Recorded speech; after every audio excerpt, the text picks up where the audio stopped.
জিয়া গণতন্ত্রের মা, আপোষের নেত্রী আজ শয্যাশায়ী। কিন্তু আমরা বিরল প্রজাগণের মানুষ, দেশনেত্রী বেগম খালেদা জিয়া অসুস্থতা থাকার পরেও আমরা তেনার জন্য দোয়া করি, তিনি যেন শারীরিকভাবে সুস্থ হন এবং আবার আমাদের মাঝে ফিরে এসে নেতৃত্ব দিতে পারেন। মহান রাব্বুল আলামিনের দরবারে প্রত্যাশা করি। আমি আন্তরিকভাবে দুঃখিত, আগামীকালকে শুনছি তফসিল ঘোষণা হবে, যার কারণে আমরা ম্যাডামের জন্য দোয়া করছি।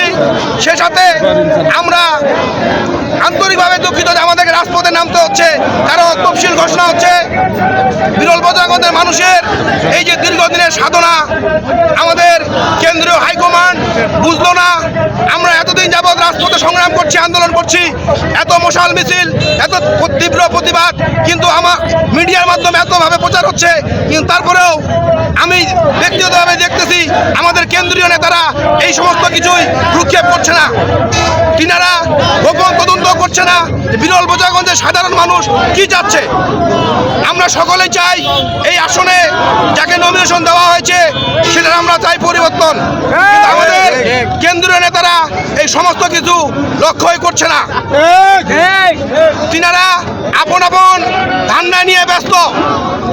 আমি শুনেছি এই যে বিরল প্রজাগঞ্জে নমিনেশন দেওয়া হয়েছে, মোটা অঙ্কের টাকার বিনিময়ে নমিনেশন দেওয়া হয়েছে। আমরা যারা জেল খাটলাম, আমাদের এতদিনের সাধনা, আমাদের এতদিনের আশা আকাঙ্ক্ষা সমস্ত কিছু ধূলিসাৎ করে দিল।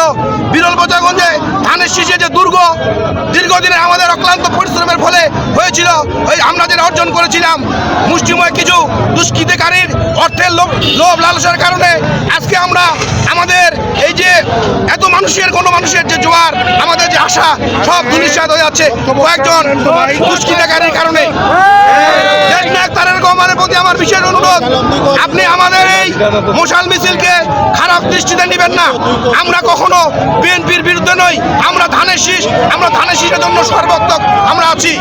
কিন্তু আপনি অনুরোধ আমার যে আপনি এই বিষয়টি একটু গভীরভাবে দেখেন, কারণ এই যে দিনাজপুরের সদর দিনাজপুর 2 যে আমাদের যে নির্বাচিত যে আসন, এই আসনটি যদি আপনি প্রার্থী পরিবর্তন না করেন তাহলে এই আসন 100% হারিয়ে যাবে, 100% হারিয়ে যাবে।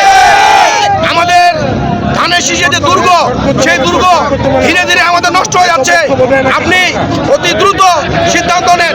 দেশনেত্রী বেগম খালেদা জিয়া অসুস্থতার আমরা দোয়া মাহফিল এবং তার সুস্থতা কামনায় আমরা দোয়া মাহফিল করব বা করে আসতেছি এবং দুঃখের সাথ আজকে এই রাজপথে দাঁড়াতে হয়েছে। আমাদের দেশনায়ক জনাব তারেক রহমানের উদ্দেশ্যে আমি কিছু বলতে চাই। আমাদের অভিভাবক তৃণমূল বিএনপির অভিভাবক, একমাত্র তৃণমূল বিএনপি উনার দিকে চায়ে আছে। এই নিরসনটা উনি করবে এবং আমরা আশাবাদী। আমরা বিগত দিনে কি দেখলাম, আজকে ফেসবুকে দেখতেছি যে সম্ভাব্য প্রার্থী ঘোষণা করছেন, তিনি বলতেছে 20-22 বছর ধরে উনি রাজনীতির মাঠে আছে।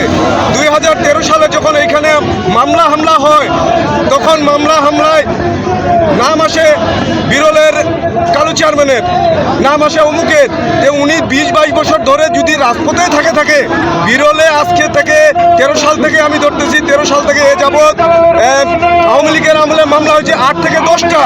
এই 10টার ভিতরে একটা মামলাতে তার নাম এসেছে। আর এখানে আমরা কি দেখলাম, আমাদের তৃণমূল বিএনপির যে তো সর্বনিম্ন যে কর্মীটা আছে তাকেও এই জেল হাজত ছাড় দেয় নাই। উনি ওইখানে কিভাবে উনি জামিন পায় এই জিনিসটা আমরা বুঝতে পারতেছি না। 2018 সালে যখন ওনাকে নমিনেশন দেওয়া হয় তখন আমরা কিন্তু দল নির্বিশেষে তাকে আমরা বিজয় অর্জন করার জন্য আমরা রাজপথে ছিলাম। রাজপথে থেকে আন্দোলন সংগ্রাম করে আমরা এই ভোটে আমরা কোনো মতন আওয়ামী লীগের প্রেশার দিয়ে আমরা থাকতে পারিনি। কিন্তু তারপরের থেকে 2022 সাল থেকে 2025 সাল 24 সাল পর্যন্ত যে একটা আওয়ামী লীগের অত্যাচার গেছে আমাদের উপর দিয়ে এনে 5 তারিখ থেকে আমরা আন্দোলন করতেছি এই বিরল প্রজাগঞ্জের আসনটি পূর্ণ উদ্ধারের জন্য। যাকে নমিনেশন দেওয়া হয়েছে সে হলো আওয়ামী লীগের দালাল, সে হলো আওয়ামী লীগের দোসর। এই আওয়ামী লীগের দালাল 4 তারিখে সতীশ বাবুর সঙ্গে দেখা করেছেন এবং 23 তারিখে উনি উনার মত বিনিময় সভায় বলেছেন জয় বাংলা। উনি যদি বিএনপির একজন প্রতিনিধি হয়ে তার মুখ থেকে জয় বাংলা শব্দ আসে, উনি তাহলে বিএনপিকে কতটুকু ভালোবাসেন? আমাদের দেশনেত্রী তারুণ্যের নেতা তারেক রহমান বলেছেন আপনারা ব্যক্তিকে নয় মার্কাকে ভোট দিবেন, কিন্তু মার্কার আগে আমরা ব্যক্তিকে দেখব, যেই ব্যক্তির কোনো জট জুলুম নাই, যার পিছনে কোনো লোক নাই, জনপ্রতিনিধি নাই, তাকে কিভাবে উনারা এই নমিনেশনটি দেন?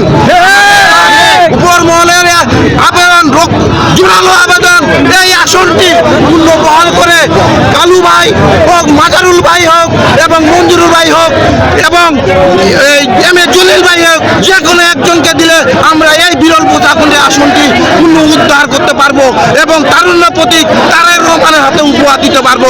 নতুবা এই আসনটি আমাদেরকে হারাতে হবে সাধারণ জনগণের মাধ্যমকে।